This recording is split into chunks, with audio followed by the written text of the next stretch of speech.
Shop smart, shop S-Mart.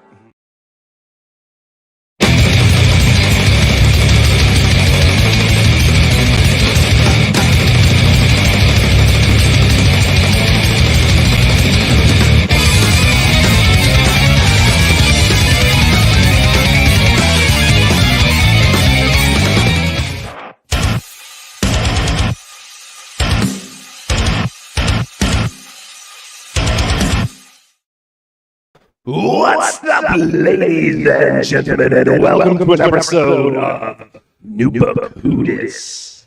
And we've got my friend Sandy Butcher's coming to hang out with us today. Now, you guys may remember her from the episode of What's in the Box. She came and hang out with M.K. Gibson for the Technomancer novels. She has been nominated for a Hugo Award for her book series. So that's what we're here to talk about tonight. How you doing, Sandy? Good to see you. Doing good. Yeah, likewise, man. It's been a while since we've seen each other. Yeah, it it was last year, obviously, but yeah. Well, I mean, last year was like what, four or 5 days exactly. ago? Yeah. Pun intended. Yeah. No, I'm doing great, man. I mean, lots of things are happening, lots of things are cooking. So I mean, how to make me happy? Give me something to do. Right. Keep busy. Yeah, absolutely. Exactly. No, I hear you. First of all, congratulations on being nominated for a Hugo. I mean, for those that don't know, it's a pretty big deal to be nominated for a Hugo Award in the science fiction community. It's a very prestigious award. And to be nominated if I win, sure.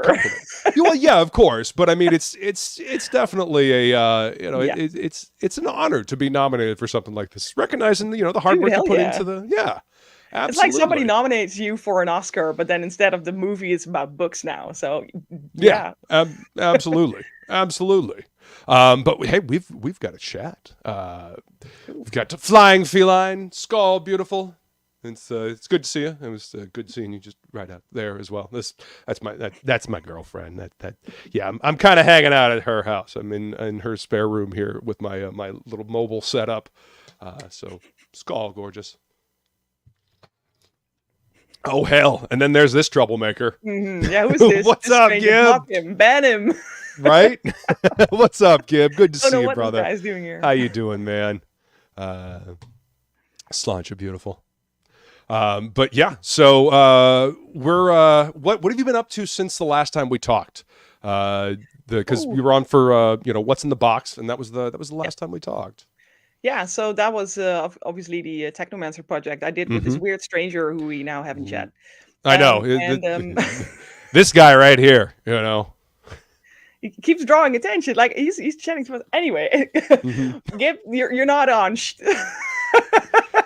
He says he's never heard of her. Well, we are going to talk about your book because I mean, this whole Technomancer adventure with the whole illustrations is basically part of this adventure for the Singularian as well. Because I think it was through the Singularian that Gib and I started to talk about illustrated editions for Technomancer. So he is kind of involved.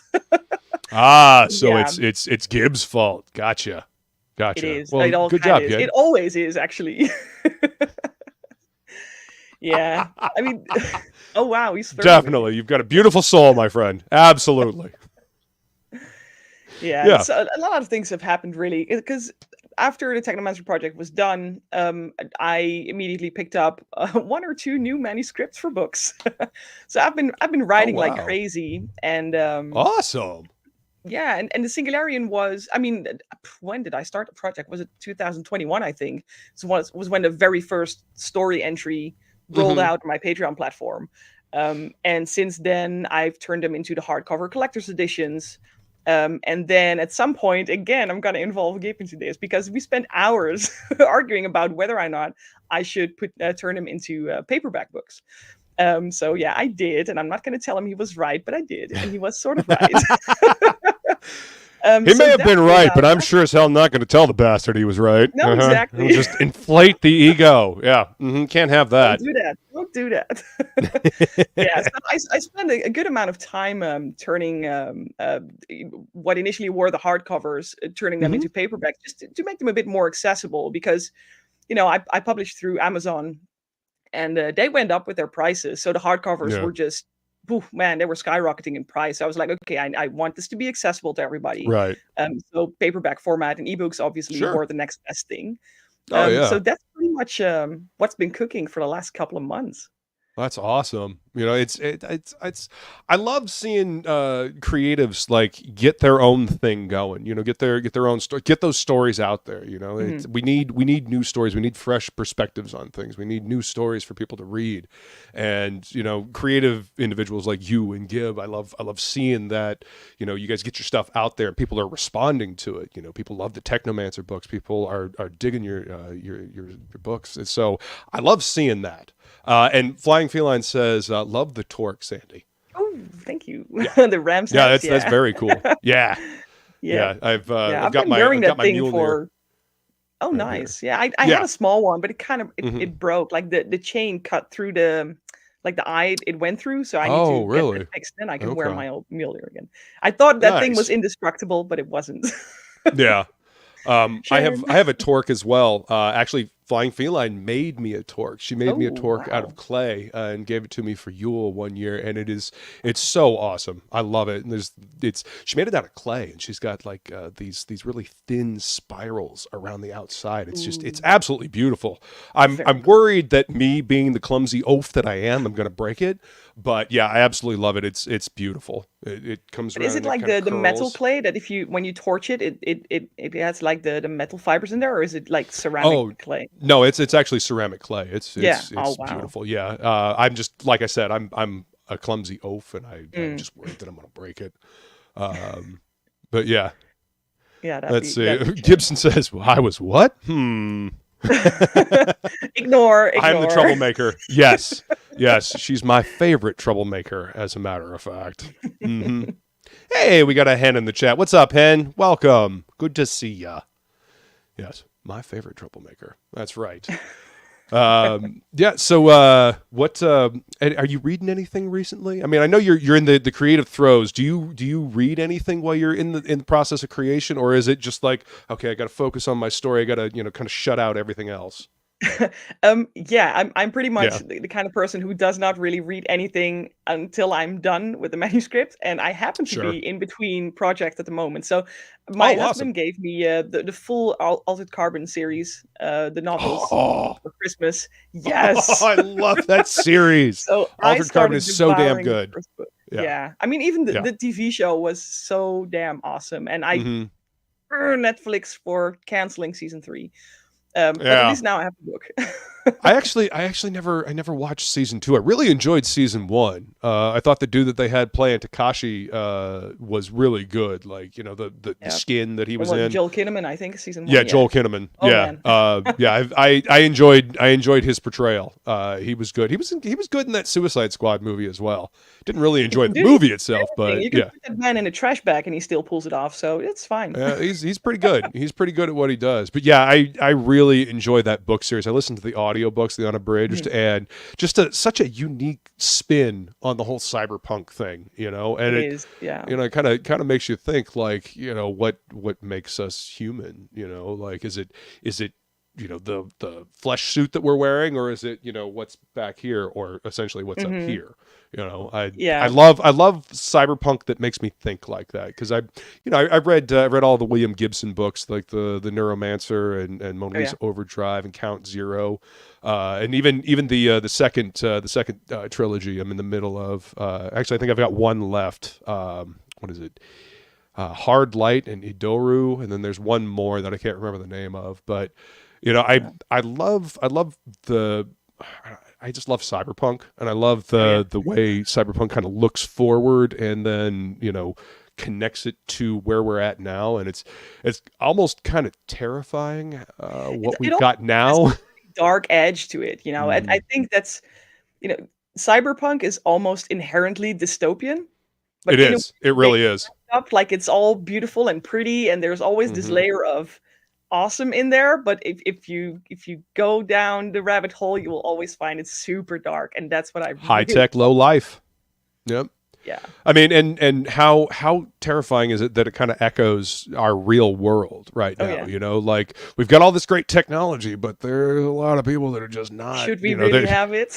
Yeah. Well, I mean, are we doing anything good with it? You know, there's this all this high technology, but like, is the quality of life actually getting any better? That's what I think was one of the crucial questions about cyberpunk, you know, or within cyberpunk as a genre. Like, okay, yeah, we've got this amazing technology, but what is it actually doing to us as human beings? How is it changing us? You know, how is it changing how we interact with, you know, not just the world that we live in, but, you know, our fellow humans? You know, is it making us more human, or is it making us less human? Yeah, but you could only answer, or yeah, you can answer that question only if you know what it is that makes us human in the first place.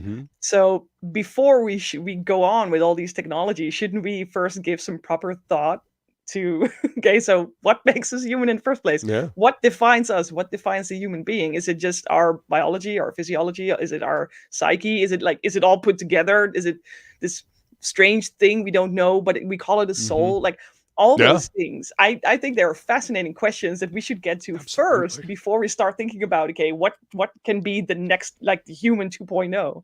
Dude, it's fascinating.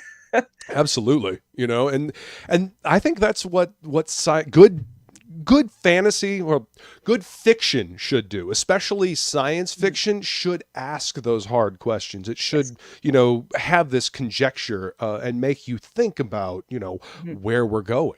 So yeah, I love stuff like that. Hey, what's up, Kevlar? Good to see you, sir. He says, I couldn't get into Gibson's stuff. It seems so cold. Yeah, I can see that. The futuristic world of cyberpunk is usually very cold. It's very, there's a distinct lack of empathy in the world. At least it seems to me in most cyberpunk fiction. So I can totally see what you mean, man. You should definitely check out, Richard Morgan's stuff, the Altered Carbon series. I think you might dig it, man. Really well written. Good characters. There's almost this noir sense in there as well. Yeah, like totally. Yeah. Well, I mean, cyberpunk in general seems to have a bit of noir sensibilities to it. You know, kind of pulling out of that genre. And now I have that song stuck in my head. You're welcome. What's up, ACC? Good to see you, sir. Exactly, right? Gibbs says, I love cyberpunk that asks the question of humanity in the face of tech. I'm 100% over the lazy, evil corporation cyberpunk. So prevalent, I'm starting to root for the corpse. Well, see, that's the thing. You gotta change it up, man. You know, we've been hearing about how bad corporations are since, like, what, the late 80s, early 90s? Like, since First Corporation, yes. Right? I mean, you know, RoboCop is a prime example of it. I mean, there's a lot of shades of cyberpunk in RoboCop, and that was one of the questions that they asked, you know, they proposed. So yeah, I'm right there with you, buddy. You gotta change it up. You gotta do something different with cyberpunk, because it's all the other stuff has kind of been done to death. We really got spoiled with the whole Thanos principle as well. I mean, we are now all looking for this bad guy that we can root for in a way. Like, we want to understand him. So you can no longer just come to us with a company that does bad things. You want this person, if it has to be in a company that does bad things, but you want to know it's for the right reasons. And that's, I don't know, that's the kind of tricky part, I think, that we've landed in at the moment. We're looking for bad things for the right reasons. Right. Well, see, sometimes in fiction, I'm all for a bad guy that's just an evil bastard. Like, he's out for his own gains. He does not give a single solitary fuck about anybody that he screws over. He's just a bad person. He, she, they, it, whatever. You know, whatever the entity that is the antagonist. Like, let him be evil. Like, evil for the sake of evil. I mean, the banality of evil is illustrated perfectly in, you know, a character that is just pure evil, you know, and a bad guy for the sake of being a fucking bad guy. So I love seeing that, you know, just, you can root for the good guy. You can hope to see the bad guy get his in the end, you know, but obviously you got to tell a good story along the way as well. Yeah. But I like a good fleshed out bad guy. I don't know. Yeah. There's something in it when you understand them, when you get to the same level of understanding as the bad guy. Because he can. Yeah, because I can, villain. Exactly, my friend. Yeah. Exactly. Not everybody needs a compelling, you know, I think a compelling reason, like, oh, you know, like you said, Thanos. He's doing it because he's trying to bring balance to the universe. I mean, in the original comics, Thanos just wanted to please Mistress Death. He just wanted to kill half the universe so he could, you know, he could pick up his, you know, his preferred chick, which is, you know, the embodiment of death in the Marvel universe. So yeah, I don't know. Sometimes I feel like it gets a little convoluted when the villain has like this noble motivation. Like sometimes I don't really need a villain that's that's relatable. Like he's a villain. He's an asshole. He's just an evil motherfucker, and he's got his own plans, and he doesn't give a shit about who he fucks over. Like let villains be villains. But maybe I'm just a bit biased because I know that the bad guy of the Singularian is the kind of guy who has a motive. Well, see, I mean, again, obviously there's he's a nasty nothing wrong with that. motherfucker, and he does all the bad things. But I know as soon as you understand why he does, I mean, in a way, he's just trying to save humanity by completely fucking them up. So he's doing it wrong in all the ways he can do that, and he's doing it for all the wrong reasons. But I don't know. I kind of understand why he's doing it because he doesn't want to die. Well, I will fully admit that sometimes when a villain is given a proper motivation, it does make them more compelling. It can definitely make them compelling. And then, the butting of heads between the antagonist and protagonist, the opposing forces, as it were. And that can be integral to the story. It all depends on how it's set up. I just feel like in our modern fiction and mythos, it's just been done to death. We used to have villains that were just, they were just villains. And granted, a lot of them are one-dimensional, and that can get kind of boring as well. I mean, it's fiction is a balancing act, right? Exactly. So tell me where the Singularian comes from. Where did you first get the idea? You said that working with Gib on the Technomancer kind of push this thing forward, but where did the story start? You said it was 2020? 21, something like that. Yeah. So because the whole thing with Gib was basically just to push it as paperback. So that was his part. But I started on this way before that, and in a way, this actually all comes forth from stuff that I watched in the Altered Carbon series, and in combination with stuff that I really like in a game called Destiny. I'm pretty sure some reviewers know that the video game Destiny. Yeah, totally. Yes. Okay, yeah. I have this weird love-hate relationship with this game. I love it, but I also hate what it, I hear from a lot of people. Yes. But I mean, just breaking it down into what it actually is, it's this story that is in one way told to you through the grand narrative. And at the same time, you get all these little bits and pieces from stuff that you find in the game. And I was playing that for more hours than I care to admit. And then I thought, games can be like that. Right? It just happens. All of a sudden, you're like 3,000 hours in, and you're like, what happened to my life? I have regrets. But well, I mean, I got Spider-Man on PS4 way back in the day, and I would find myself staying up until 3 a.m. playing that. I'm like, I can't do this. Yeah. So I feel you. Yeah, continue. I'm sorry. So in my case, I was wondering, like, what am I doing with my life? And then all of a sudden I realized I want to turn this into a book. Because what I basically did is I took all the elements in the way they told their story through these mysteries, through puzzles that you need to solve, through, interaction between the book and the reader. And I thought, okay, I want to do this with my own story. So I took the concept of how they told their stories with the concept of what Altered Carbon is basically about is, what makes us human? Is it the soul? Can we put it into bits and bytes? And what happens if our bodies become machines, but, our consciousness is still real and human? Does that count? And so basically I started combining that into short stories, and these short stories were maybe 2,000 words long. Really short entries, but I noticed at a certain point that they were all connecting, and if you would read them, they would actually just add up to, an ongoing story. So that turned into a format where, I added illustrations, I added the interactive elements with the puzzles and the riddles, and it just all came together, and it grew out into a project that was way bigger than I thought it would be, but man, I mean, 3 years later, this is what I have. 3 years and 4 volumes later. Yeah. That's awesome. Now, tell me about the interactive bit, because I remember when we were talking about the Technomancer book, I asked about audiobooks because, me and Gib are all about the audiobooks. We love audiobooks. And I asked if there would ever be audiobooks of the Singularian, and he was like, well, it's kind of hard to do that because there's these interactive elements. Tell us a little bit about that. What kind of interactive elements are we talking about here? Yeah, so sometimes there are just binary codes. For example, that's the easiest one that I sort of can come up with always. There are scenes where Sovren, the main character, uses the fact that he is basically a machine or a computer. He's based on software. and he interacts with a computer and he finds data, and he needs to translate that data. So you get different ciphers that you can crack. It could be a little something within one of the illustrations that hints you to a specific page with a specific number. It could be code words. Actually, the final riddle of the last book still hasn't been solved to today. So I'm still challenging people. Really? It is right in front of you. You can just read the books. It's there. It's Hey, staring you know, in the that face. to me that says you crafted a good riddle that, you know, it's a brain teaser, you know? I'll take credit for that. Thank you. Or Yeah. it's just way too difficult, but it's really not. It's there. But Yeah. so it's different kind of riddles. It's different kind of ways to trigger you to look a bit further than, you know, just the text and the illustrations. Yeah. You can read the books perfectly fine without any of that. It's a Right. full complete story. But there are bits like, if you, for example, there is one illustration where they find a holographic projector, and on the inside of the little ring is a code, and if you translate that, it'll take you to a page on my website where you can download an audio log, which is then, you know, narrated by this person whose hologram it originally is. So you just get this little bit of That's extra cool. lore. Yeah. That's really cool. I love There's a couple that. of those things in there.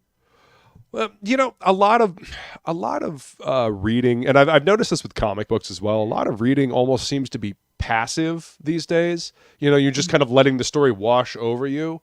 I love stories that reach out and grab the reader and make you, you know, interact with it, make you think about the Put story, you to make work, you, yeah. you know, they put you right in the middle of it. They make you feel like you're a part of it, and it engages the brain. You know, people remember that kind of stuff more than just like a story that washes over them. If it actively engages this and makes them be a part of the story rather than just being an observer of the story.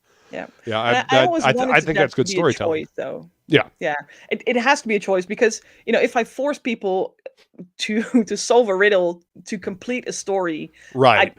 it's not for everyone. You know, some people just want to be washed over, and other people True. want to be part of that. And, you know, I obviously, as like personally, I want both. I want to be blown away by a story, get carried away by the story, but every now and then I want that little bit of extra. But I always want it to be a choice. So that's why I'm saying, like, you can read the books without it. It's perfectly fine. But man, if you want to go the extra mile, there is plenty of miles in there.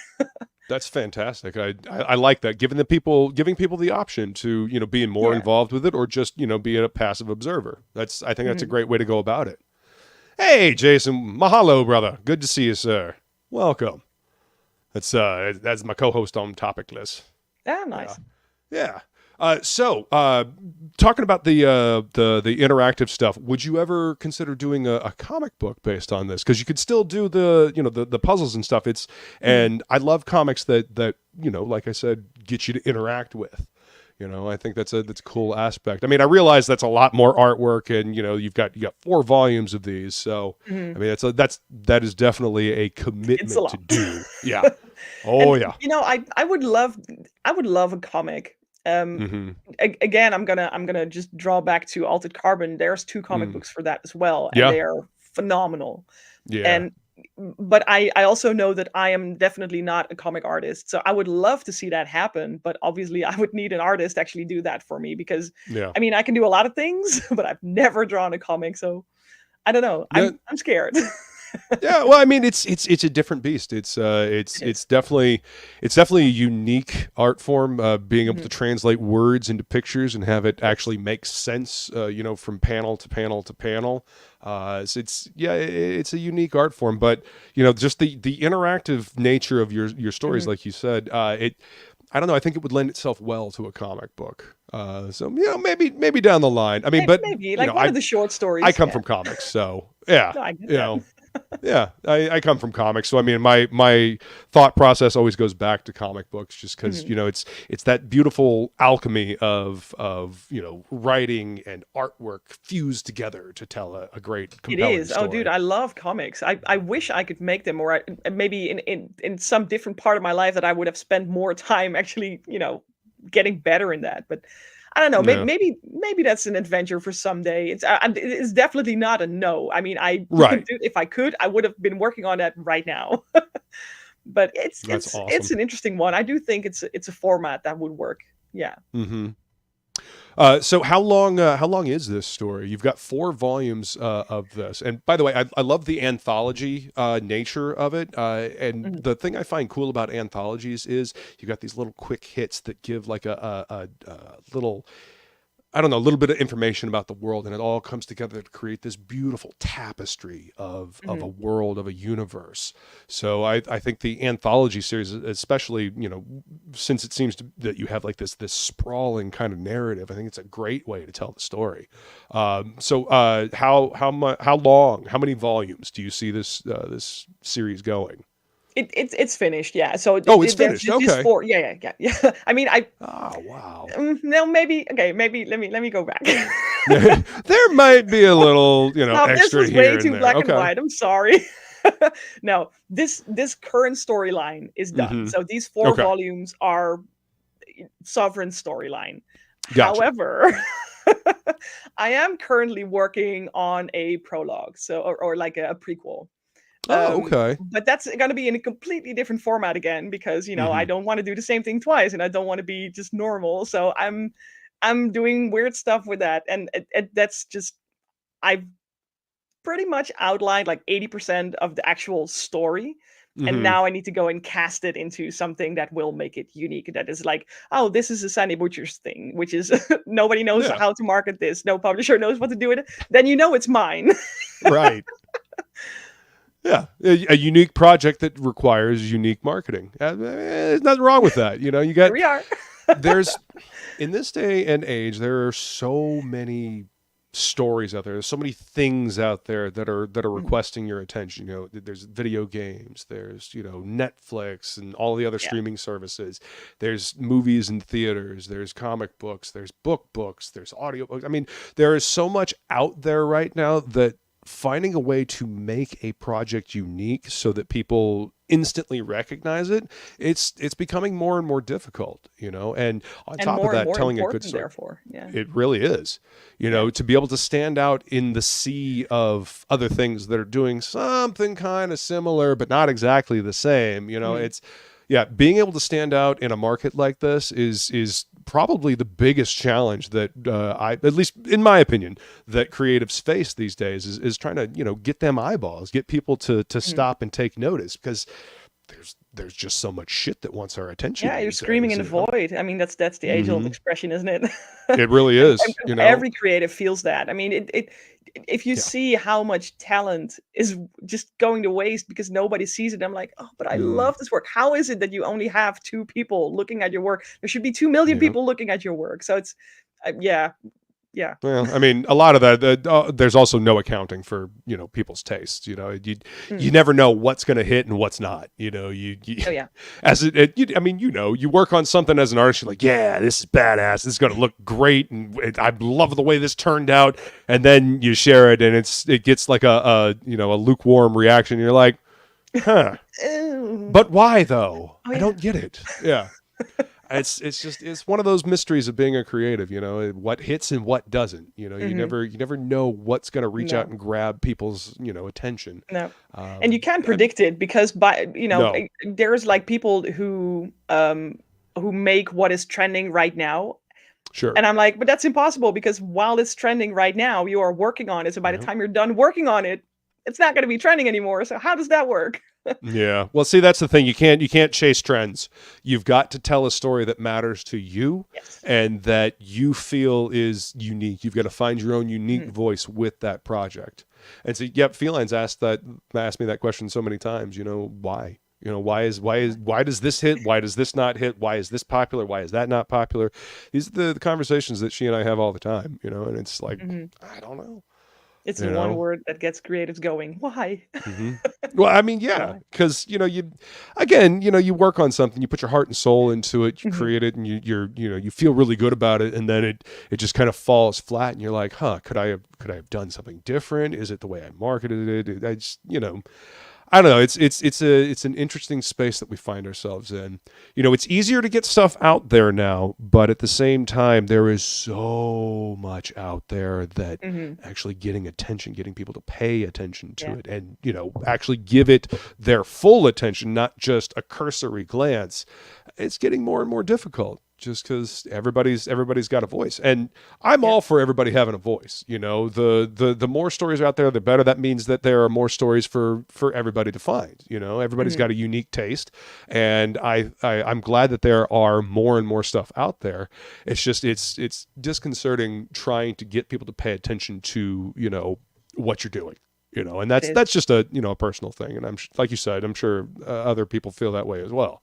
You know, it's like, how do I get people to pay attention to this and, you know, dig into it? Because that's the $1 million question, isn't it though? Because I mean, when you create this stuff, I mean, you're making a story. You want people to get into it. You know, I mean, at least for me, when I'm making something, you know, you know, I've got this story. I really want to entertain people with this. I want them to dig into it and really, you know, really feel it. And, you know, it's trying to figure that out. And sometimes, and I'm pretty sure you also know this feeling, just in general, sometimes you just have to do it. Like the creative work demands you to produce it. Sometimes you're not even making it because you want the world to see it. You just feel like it needs to come out. So, and if it keeps kicking around in your head and you can't stop it. It keeps like, hey, knock, knock. I'm a story that needs to be told. Knock, knock. You need to tell this story. Knock, knock. You need to tell this story. Yeah. And you can keep doing other things, but it'll always come back. And at some point you just got to sit down and write that. And whether or not the market is there for it, or whether or not people are going to look at it or read it, you got to create. That's our nature. And maybe just going back to what makes us human, maybe that's part of what makes us human, is that I actually agree with that. To create. Yeah. I think that is definitely one of the things that makes us human, you know, and that, I mean, that we could definitely start talking about like AI and stuff like that, you know, and how that's going to affect the creative process, but that's a whole other can of worms that we ain't going to jump into right now. Maybe let's not. yeah, we could do an entire show on that. I mean, that is a deep subject. Tell me though, did people ever ask you if what you make, did you make it or did you prompt it? Have you ever been asked that question? No, I haven't. I think my stuff looks janky enough that they're like, the AI didn't do that, and I'm fine with that. You know, I you know, sometimes I think an artist's personal jank gives their work personality. You know, those imperfections that make yep, 100%. Absolutely. Yeah, I feel the same way about writing. You know, the subtle imperfections, you know, make it feel real. You know, it makes it feel like it actually came from this world. It's not, you know, this I don't know, clean, clinical, detached thing. It's something real, something visceral, something made by a human. You know. Gibbs says, psychologically, choice lock prevents the average person from trying new things, thus falling back on what I know. Absolutely. Yep. And that's part of the reason why we have so many reboots, remakes, and rehashes of stuff that's already been out there, because, you know, they know people are going to fall back to what they know as opposed to trying something new. But, you know, the problem with that is that we never get anything new. You know, we don't get any new ideas. Recently, Feline and I watched the 3 Kung Fu Panda movies. I'd never seen them before, you know, and they're cute movies. They're really well written. They've got good characters. You know, they're fun. But somebody had to take a chance on that. You know, it was a new idea. It was a new IP. Somebody had to take a chance on that in order for it to get made, right? We need more of that. We need more of like taking chances on new stories, you know, just new IPs. You know, we can't just keep rehashing the same thing over and over again because it becomes bland. It becomes blah. Like, then finally we get something original and it turns into Rebel Moon, please. Man, don't even get me started on Zack Snyder. Like, listen, like, dude can take a comic book and translate it into a movie just fine. He's a visual director. Yes. Do not let that man write a story because it will be a convoluted clusterfuck just like Sucker Punch. Like, I don't know if you ever saw Sucker Punch, but damn, that movie's terrible. Like, pick one of these three, like, pick 2 of these 3 stories, you know, either she's in a mental asylum or a whorehouse and then has the fantasy world, but you can't do all 3. It just doesn't work. I'm sorry. I'd work. Yeah. Feline says, I couldn't get 10 minutes into Rebel Moon. Yep. That's what I've been hearing from a lot of people. And then we were like, I'm done. Yeah. Yeah, no, I didn't bother. I heard Zack Snyder, and I was just like, "Oh, is he adapting something?" No, he wrote it. Nope, I'm good. I'm good.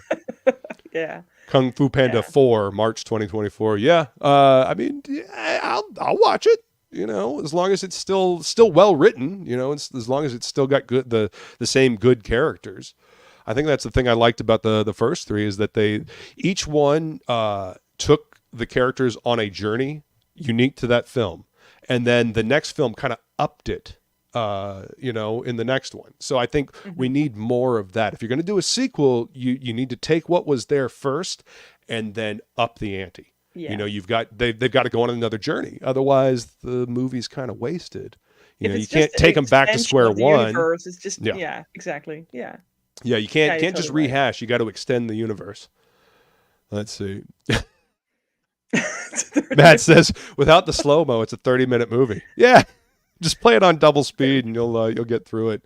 You know, you won't miss anything. I promise. Nah. Yeah. All right, I'm going to bring up the page here so people can see. And links for all of this stuff is in the description of the video. Go check out the page so that you can sign up and help Sandy get the nomination or get win the award. She needs the nomination. Yeah, or so. to even like it's always this is one of the most difficult to understand like awards in the world. Right. Because what they do is so you got this first round of nominations and pretty much everybody and their mom can get nominated. Right. But the trick is to have like a group of people who support the nomination, and the more people support the nomination, that's how you actually get into the finals. So what happened is a couple of weeks ago, I got an email from this fan apparently who had rallied some folks together, and it said, "Well, we want to nominate your work because it's such a unique thing, and I really think this is worthy of a Hugo." So I was super excited. I was like, "Okay, well, what the hell is happening? This That's is amazing! fantastic. What the hell?" But with that excitement, obviously, then also comes the work of trying to get as many people to support the nomination, because that's Sure. how you ultimately get onto like short lists, long lists, Right. and then as a in the finals. Yeah. So what you're showing here is literally the process of how this works. So at the moment we are still in the nomination process. The one down part of this thing is, and I I always feel kind of ashamed telling people this, but they've put the Hugos behind a paywall. So Right. you need to buy a supporting membership at least in order to nominate and vote then for your favorite work. Right. And that's always a big ask, because obviously it's pretty much like asking me to support me, and you're paying money, but it's not even going to me as the artist. It's going to Right.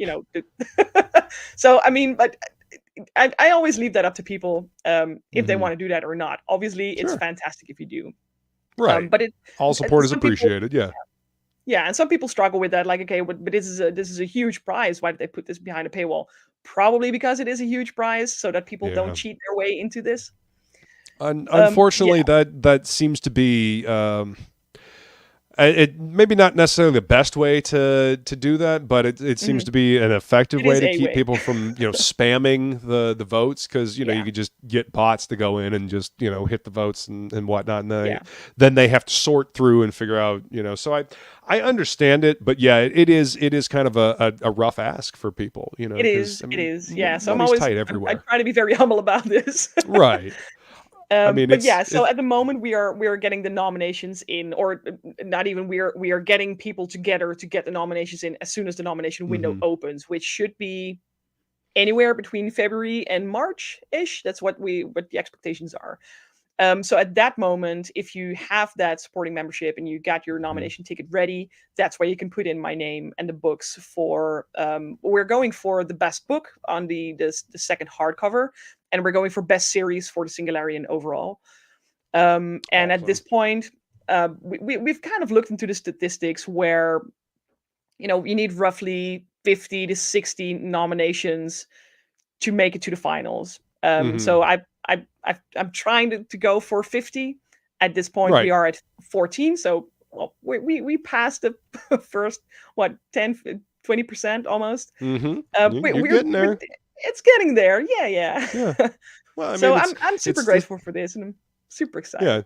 Well, I mean, you're on the campaign trail. You know, it's you know, it's like campaigning for a book that you're selling. You know, you gotta get out there and let people know that, hey, this is a thing. You know, check it out, please. You know, any help is appreciated.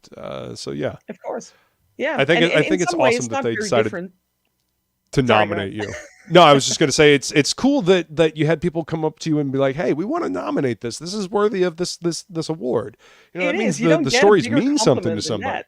Yeah, Yeah. Yeah. that is a huge It means that your compliment. work has gone to people and that people Mhm. have read it and they have picked it up in exactly the way that you meant it to be, like as something unique, as something cool that Yeah, was an adventure and not just a book. So, dude, this is the yeah, biggest compliment I could have wished for. yeah. I mean, that's the best compliment that any creative could get, right? You know, hey, Yeah. this has been a great adventure. Thank you for taking me on this story with these characters. I Yeah. mean, that's Yeah, the whole point of, you know, a story. You know, you want to take people on an adventure with these characters so that they feel something when these characters go through hardships, when they go through, you know, their triumphs and tragedies. You know, that's what fiction is supposed to do. It's supposed to make you feel something. You know, you're supposed to get invested in it. You Move can't get people. invested in stuff if you know, if the characters are one dimensional and flat.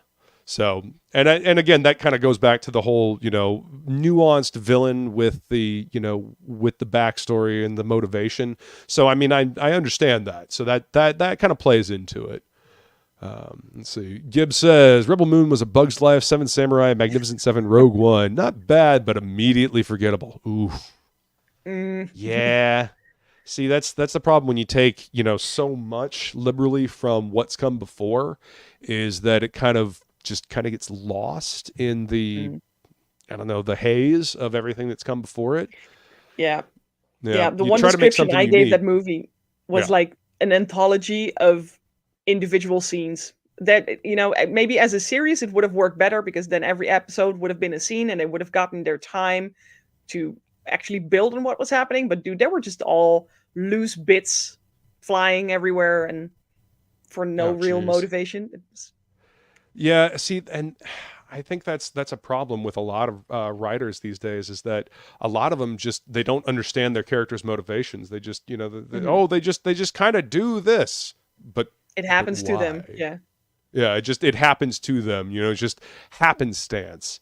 And I mean, yes, things in the real world do happen by happenstance, but when you're creating a story, you know, there's got to be a reason things happen. You know, you can't just have I mean, I guess there was that whole children's book series, a series of unfortunate events, but I mean, even still, there was motivation behind some of those things happening because, you know, the bad guy was trying to make these things happen.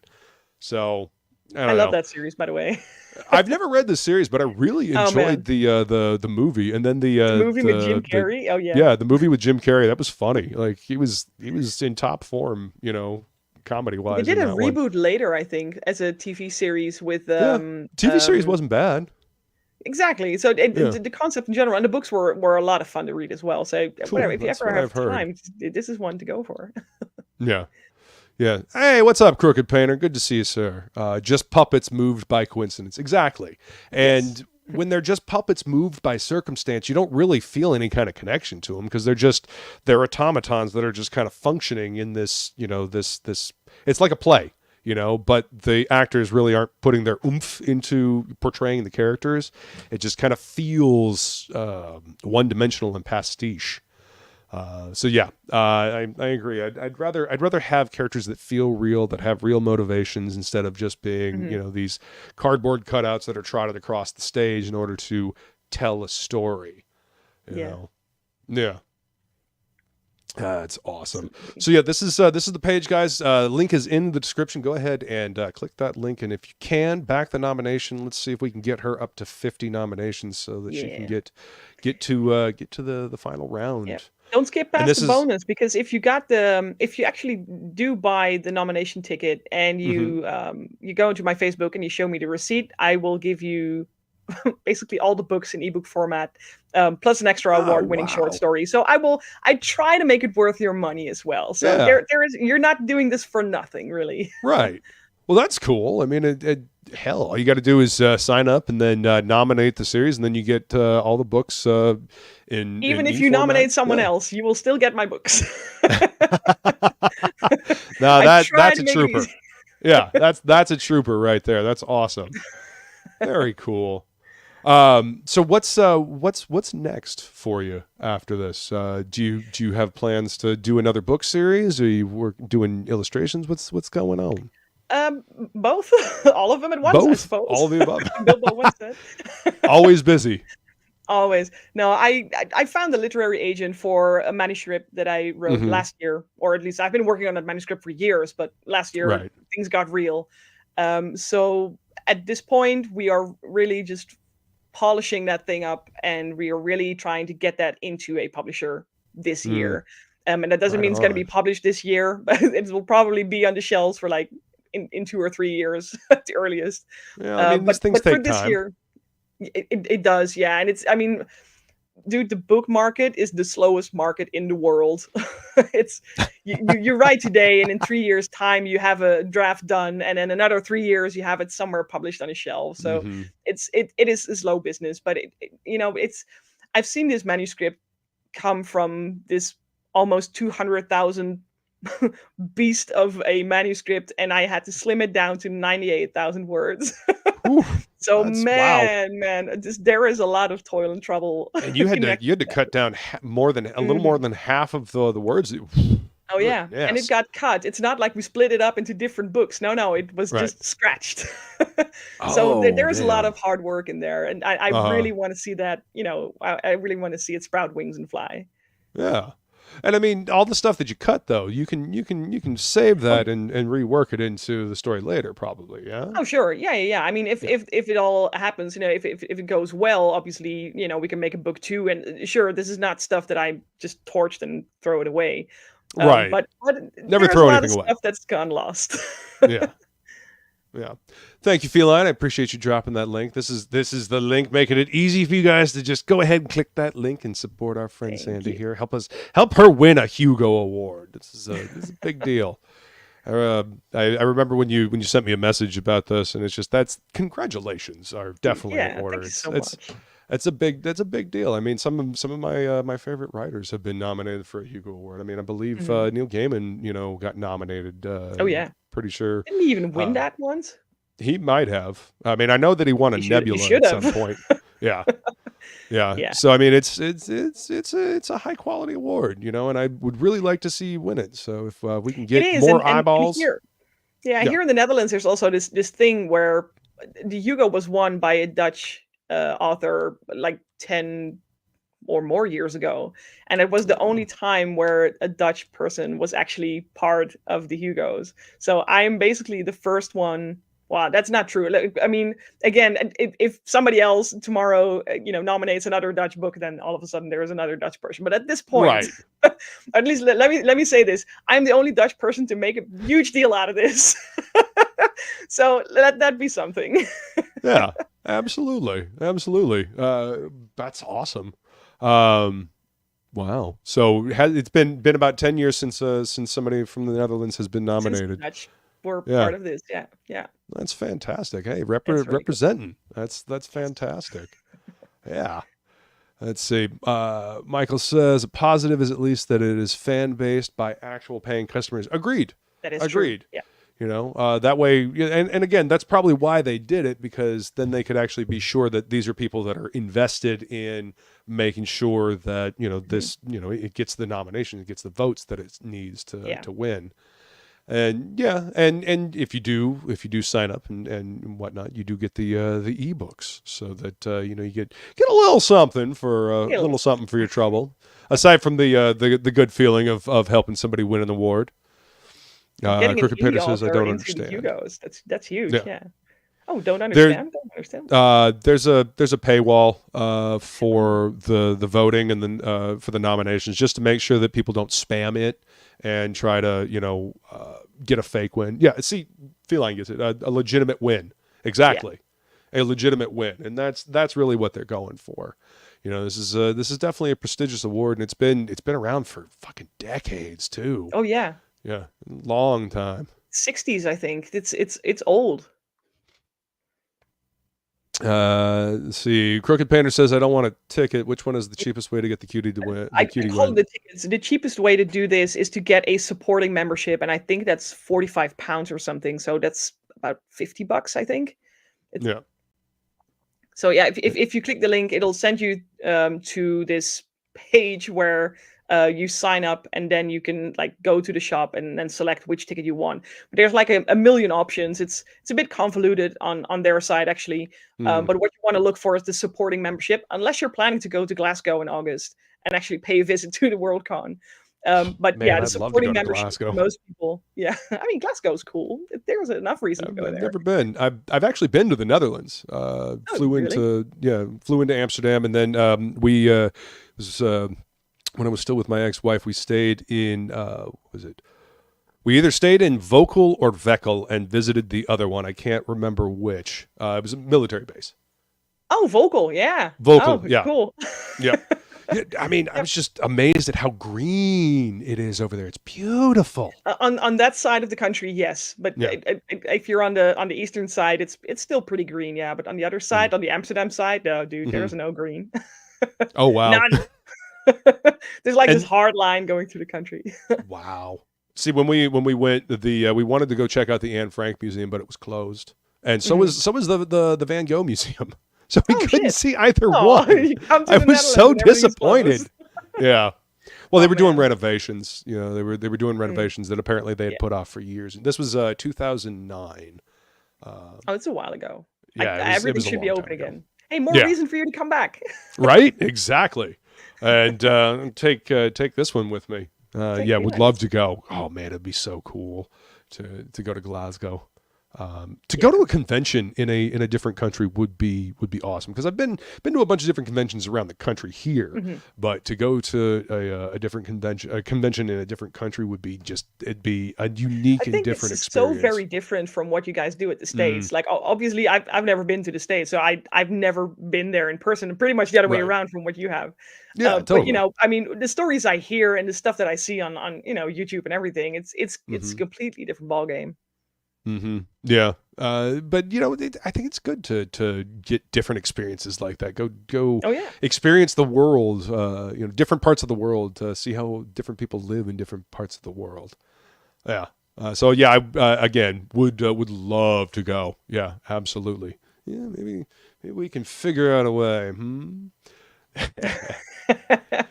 All right. So, if you guys would like to pick up Sandy's books, there's also a link to her Amazon page, so you can pick up all of her work. You've got all these amazing books right here, and see, grab these right here, get them on get the Kindle editions, and you can also get the paperback versions here on Amazon. That's awesome. Yep, and the hardcovers are still on there as well. For if you really are the collector and you want this pretty book on the shelf, the hardcovers are still there. Fantastic! I love these covers. A lot of these are anthologies. This is really the work that I wrote to sort of get into the world of writing. These are all drabbles, so they're like 100-word stories, almost little art pieces are basically what I call them. The covers are absolutely great. And I actually didn't even know that was still in my my author profile, but I guess it just files it into Yeah. I just went to your author page, and this is what popped up. Cool. So you guys, I wrote a lot of all books. available here. Yeah, look at the proliferation here. Look at all this stuff. There's a lot of content here you guys can check out, and all different formats as well. So whether you want a physical book or a digital book, it's all there. Thank you, Feline. I appreciate that. And making it easy for you guys to click the link. It's right there in the chat, so you can get some of these awesome books. Michael says, as opposed to like an Oscar, which is little other than a participation trophy these days, there's some actual substance, meat, and potatoes to it. Exactly. There's actually something behind it. The people are actually choosing, what wins. and that's the fans. I mean, in the end, I mean, without the fans, without the people reading the stuff, I mean, we don't get to keep doing this. I mean, we can keep writing it, but getting that support, being able to keep moving forward, that's kind of crucial. So yeah, that's what you're in for. Yeah. Absolutely. So if you guys can, go check out the books on Amazon. Again, they got digital. She's got digital versions. She's got Kindle. Also got the hardcovers and the paperbacks. Wow. So okay. So the next series, you said you're still working on it, and you don't really have a timeline for that one. What genre is it? If I could ask. The one for the that I'm working together with an agent. That is high fantasy, so it's a completely different universe. That's awesome. Yeah, but I got a couple of sci-fi projects still in the works, but I think they are more. That's the kind of stuff that I want to just publish, independently. So I'm playing the two different games. I got the sci-fi, I got the fantasy up and running. Yeah, I need both in my life. Sure, why not? I mean, I enjoy listening to fantasy books, and I also enjoy listening to sci-fi books. And that's the good thing, because these books I can actually turn into audiobooks. So there might be some audio stuff coming this year, maybe even. Yeah. Now you talking my language. I love me an audiobook. Yeah. And I think it's important for artists and writers and to not get pigeonholed, creatives to not get pigeonholed into one single genre. I mean, William Gibson, for example, he's kind of pigeonholed into the cyberpunk sci-fi author. I wonder if he could write, and he may have, I'm not sure. But I wonder if he could write like a fantasy book or something like that. Something that's completely removed from the the cyberpunk in a way. Yeah, his comfort zone. Yeah. I mean, I guess Spook Country was kind of that. It was more of like a political thriller. But at the same time, it still leaned into a little bit of that sci-fi, like near future type stuff that he's known for. Yeah. Crooked Panda says, now how do I vote? Do they send an email or something? Yeah, you should get an email as soon as the nomination window opens. So like I said before, you get you get ready basically before January 31st. And then after that, we're expecting February, March for the nomination window to go open. So at that time, you should get an email that says you can now nominate your favorite authors. So that's when the magic really happens. So now you can prepare, you can sit back, relax for a bit, and then make some fireworks as soon as you get the email. Fantastic. Well, that's now you can plan. You can get ready for when the email. Who am I? Sandy Butchers. MK Gibson. Oh no, that's not true. Right. Yeah. So there you can see your name right down there, Crooked Painter. Maybe write it down, something like that. Bookmark the page that you followed the link from. But yeah. All the nomination info is on the webpage, thesandybutchers.com/Hugo. Like it'll tell you for which book you can nominate for which category. It's all there. Mm-hmm. And if nothing else, just remember the Singularian. Yes.